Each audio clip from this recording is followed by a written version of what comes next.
அல்ல தின்னாலும் செமிக்கிற வயசுன்னு சொல்லுவாங்கல்ல, அந்த 20s 30s எல்லாம் ஒண்ணுமே செய்யாது.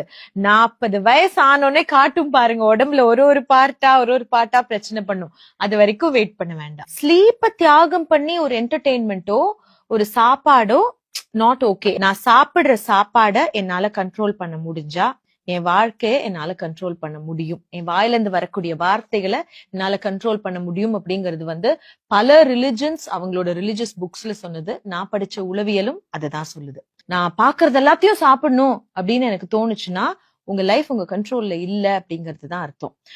சில நேரங்கள்ல உங்களோட டியூட்டி டைம் அப்படி இருக்கிறதுனால நைட் நீங்க சாப்பிடுறீங்க அப்படின்னா உங்களோட சைக்கிளே இஸ் டிஃப்ரெண்ட். நீங்க கம்பேர் பண்ண முடியாது. பட் நைட் போயிட்டு 1:30 மணி 2 மணிக்கு ஹெவியான மட்டன் பிரியாணி ஐஸ்கிரீம் எல்லாம் சாப்பிட்டுட்டு உடனே தூங்குறதெல்லாம் not good for health. I might sound very boomer, ஆனா ஹெல்த்துக்கு அதுதான் நல்லது.